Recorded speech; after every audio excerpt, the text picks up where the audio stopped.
dipersembahkan oleh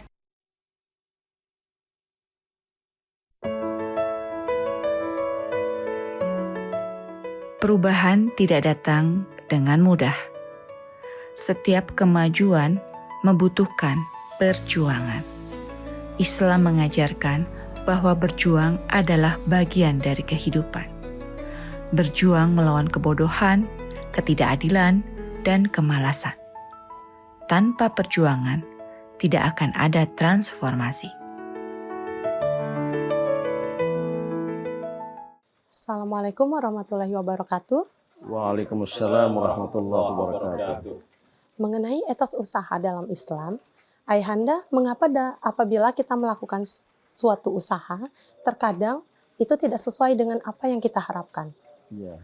Hal itu terjadi, mungkin apa yang kita lakukan tidak sesuai dengan apa yang kita inginkan. Atau yang kita inginkan itu terlalu tinggi, terlalu besar, sehingga kita tidak dapat mencapainya. Maka ini berhubungan dengan perencanaan yang harus sesuai dengan target, sesuai dengan cita-cita. Nah, namun terkait etos berusaha, ya, bukan etos kerja, lebih spesifik lagi berusaha, berwira swasta, berdagang, ya. Ini sangat didorong oleh Islam. Namun umat Islam tidak cukup memiliki etos berusaha. Ya, mungkin etos kerja ada, tapi untuk menjadi wira swastawan, menjadi pedagang itu tidak semua umat punya keinginan dan punya etos ke arah sana. Ya. Padahal ya, sejarah Rasulullah SAW, Muhammad SAW sebelum jadi nabi adalah seorang pedagang. Beliau bahkan berdagang lintas negara dari Makkah ke Syam. Ya, sekarang melewati ya, dari Saudi Arabia sampai ke Syria sana gitu. Ataupun Jordan, bahkan mungkin juga Irak. Ini adalah suatu contoh nyata betapa etos berwira swasta berusaha itu telah diteladankan oleh Nabi Muhammad SAW dan juga para sahabat Rasul. Ada yang menjadi kaya raya seperti Utsman bin Affan, pernah ada penemuan ya. Ya, kalau lihat rekening beliau waktu itu luar biasa banyaknya. Saya lupa nominalnya itu. Nah, tapi mengapa umat Islam ini terpulangkan kepada persepsi kita tentang keberagamaan? Umat Islam banyak memandang beragama itu hanya menjalankan ritus-ritus ibadat. Jadilah kita ini sebenarnya mengamalkan Islam sebagai ritual religion, sebagai agama ritus. Seolah-olah kalau sudah sholat puasa sudah selesai urusan. Padahal belum. Sholat itu harus mendorong kita untuk berusaha menjadi kaya. Dengan kekayaan kita bisa membayar zakat, bisa pergi menunaikan ibadah haji, bisa memberi untuk membangun lembaga-lembaga pendidikan. Ini masalah yang memang patut untuk ditanyakan. Ya, ini kita sejak kecil memang telah dipisahkan ya antara ritual dengan value, dengan nilai. Umpamanya saja sholat, bahwa kita ini harus tepat waktu. Ya. As-sholatu ala waktiha. Artinya apa? Mereka yang mengerjakan sholat adalah mereka-mereka yang punya perhatian terhadap waktu, disiplin waktu. Ya. Kemudian ada toharoh. Mereka harus bersih. Semestinya umat Islam kan mereka yang melakukan sholat karena sudah dikenalkan dengan toharoh, dan fikih yang pertama kali itu tentang toharoh. Ya. Harusnya babut toharoh. Di lingkungan di mana umat Islam tinggal banyak perusahaan sabun, umpamanya alat pembersih, ya sehat itu kan. Nah ternyata tidak. Nah, jadi ringkasnya ada kesenjangan antara ajaran dan praktek umat. Betul. Islam yang memiliki ajaran-ajaran yang luhur tentang kebersihan, tentang usaha, namun umat Islam tidak semua mengamalkannya. Ini masalah besar. Maka mengapa etos berusaha itu rendah? Dan bagi yang sudah ada etos berusaha besar, tapi usahanya gagal karena strategi perencanaan dan sekaligus manajemen usahanya tidak benar, tidak mengikuti kaidah-kaidah dagang itu sendiri, tidak menjalankan prinsip-prinsip usaha itu sendiri, maka gagal, tidak sesuai dengan harapan. Jadi etos berusaha satu hal yang harus kita miliki, dan penerapan usaha itu dalam dunia nyata ini perlu, karena ada prinsip-prinsip Harus disiplin. yang disiplin, Penuh kemudian perhitungan. kerja, Ya. keuletan, Ya. produktivitas, Atas. termasuk juga menghargai waktu. Betul. Ini adalah nilai-nilai yang berhubungan dengan etos berusaha itu.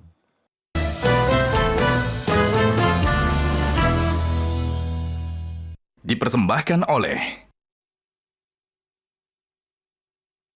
didukung oleh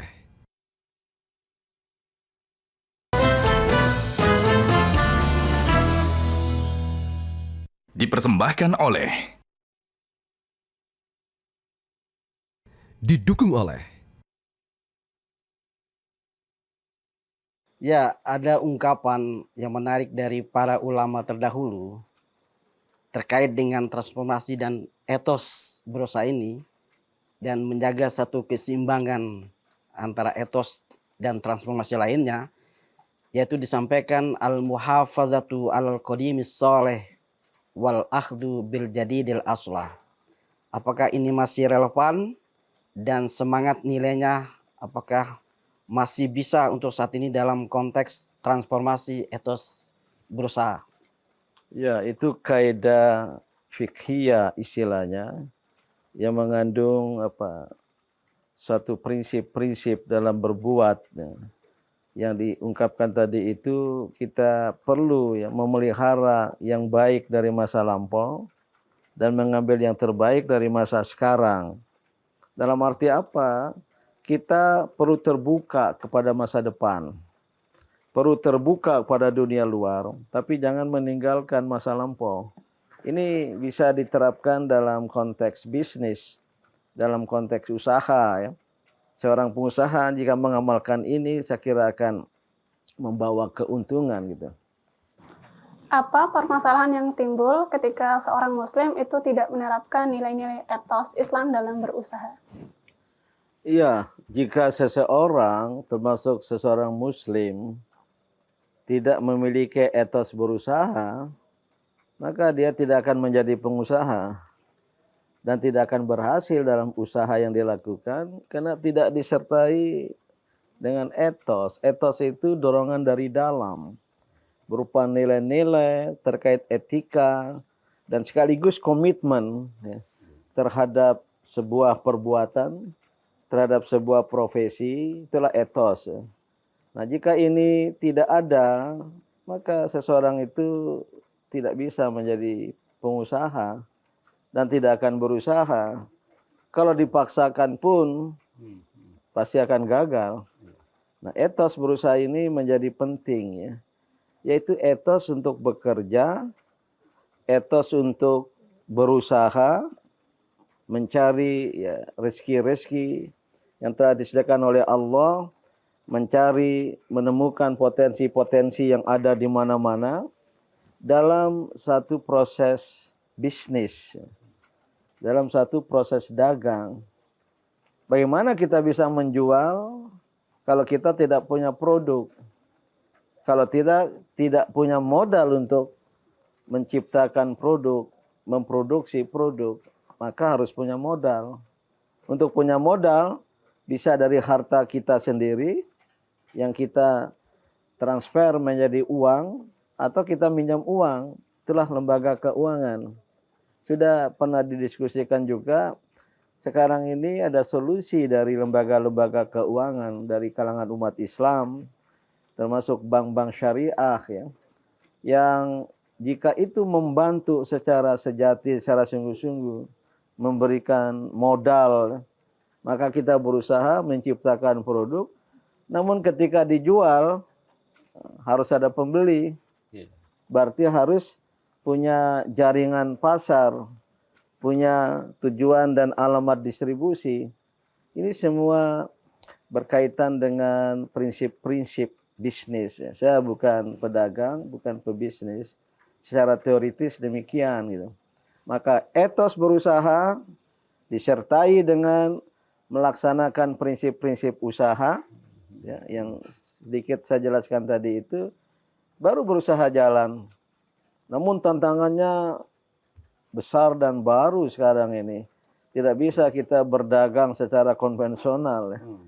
Karena dunia yang penuh dengan kemajuan teknologi, termasuk teknologi informasi, IT, information technology, sehingga berdagangnya jangan-jangan secara online lebih laku. Yang konvensional sudah habis itu. Walaupun masih tetap diperlukan. Oke. Karena ya bisnis online ya bisa laku tentu dengan syarat ada prinsip kejujuran. Jangan menjual produk yang kemudian tidak sesuai dengan kenyataan. Itu bisa berbau penipuan. Diiklankan fotonya seperti ini, pembeli tertarik, memesan, begitu diterima produk lain. Nah, itu menyangkut etika usaha. Jadi ada etos berusaha, dorongan dari dalam diri seorang manusia, seseorang muslim untuk berdagang, untuk berusaha, nanti akan terkait dengan etika usaha. Yang Islam juga sangat banyak mengajarkan etika usaha, kejujuran, kedisiplinan, amanah, dan yang kedua ada sifat untuk membantu orang lain, ya, ta'awun, dan juga pentingnya kerjasama, kolaborasi dalam usaha. Semuanya itu tersedia, tinggal umat Islam ya memahami dan mengamalkannya.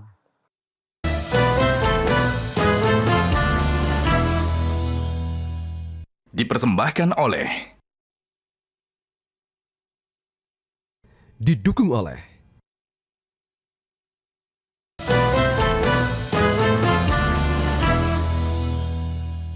Dipersembahkan oleh Didukung oleh Begini, Pak Din, bagaimana kita menumbuhkan semangat gairah untuk menjadi pebisnis bagi anak-anak muda kita ini? Karena sesungguhnya ya seabad yang lalu pertumbuhan ekonomi para saudagar muslim itu luar biasa. Ya, mereka lah yang menghidupi panti asuhan, madrasah, itu adalah para pedagang. Jadi bagaimana menghidupkan kembali ya, semangat dan jiwa kewirausahaan di kalangan umat Islam. Ini perlu dilakukan sedini mungkin.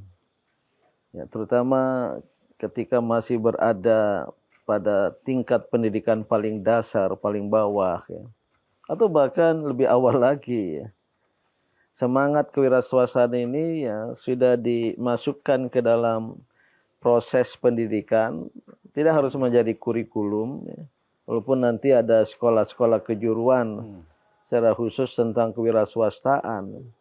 Tetapi bagaimana dorongan, kegairahan untuk berdagang walaupun kecil-kecilan. Anak-anak kecil di rumah antara saudara coba diajar praktek berdagang, suruh berdagang. Saudaranya membeli. Ini berarti kan dari keluarga, ini penting sekali. Pendidikan keluarga keluarga tentu. Sudah banyak yang mengusulkan agar dimasukkan, kalau tidak kurikulum, tetapi materi atau silabi kewirausahaan. Tapi ini jangan hanya teoritis yang diajarkan, praktek. Di sekolah-sekolah, di kalangan umat Islam, di SD, SMP, coba disuruh pada setiap hari bergantian untuk berdagang. Minggu ini, hari ini 5 orang disuruh bawa dagang makanan sekolah. Nanti kawan-kawannya membeli. Pada tingkat paling tinggi, ya OSIS, organisasi santri, kemudian membuka warung dari dirinya sendiri untuk mereka sendiri, untuk kawan-kawannya. Ini yang tergambar di pikiran saya ya, sebagai etos usaha. Kebetulan saya waktu SD tukang jual pisang goreng. Karena sekolahnya pada waktu siang, kebetulan ibu kami suka buat kue, maka saya jual pisang goreng ke sebuah SD di kampung. Begitu istirahat, berlomba-lomba anak berjual, saya dapat uang. Ibu kemudian memberi semacam hadiah, semacam bonus. Saya baru masuk sekolah pada siang hari, teringat ini adalah sebuah pengalaman berusaha. Ya sederhana, mungkin kampungan, tapi kemudian terngiang-ngiang pada waktu dewasa. Saya yang tidak mau jadi pengusaha.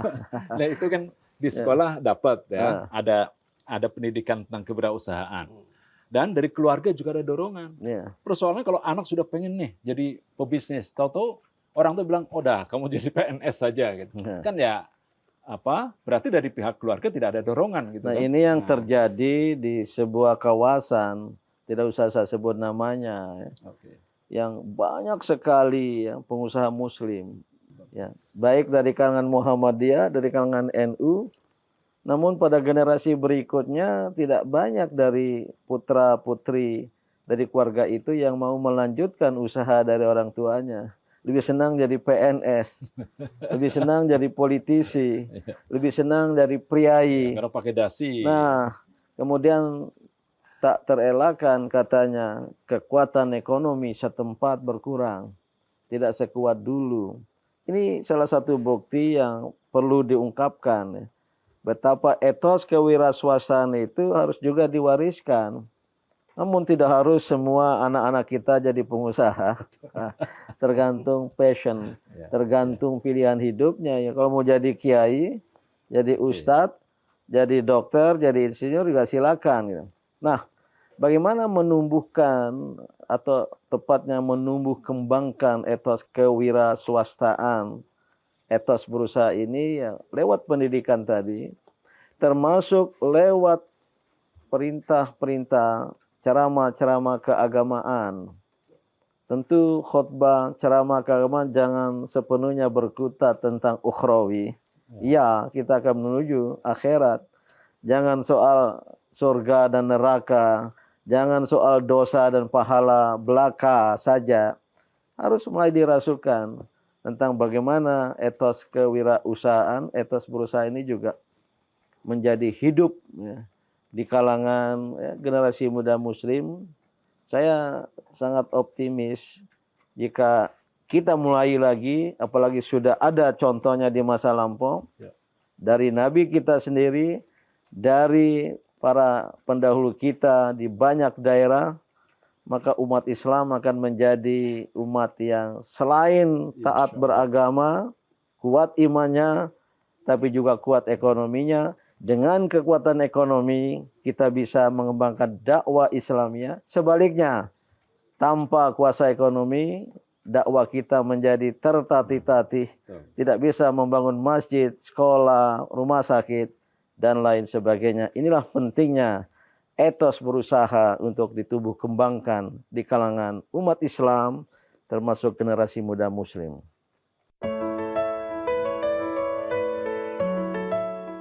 Tidak ada kesuksesan tanpa pengorbanan. Tidak ada perubahan tanpa perjuangan. Islam mengajarkan bahwa kesabaran, ketekunan, dan keikhlasan adalah kunci dalam menghadapi tantangan.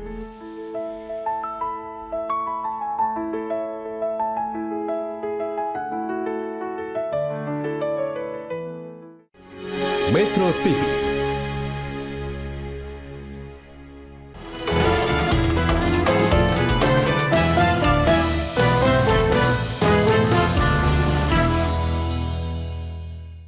Dipersembahkan oleh Jelajahi cara baru mendapatkan informasi. Download Metro TV Extend sekarang.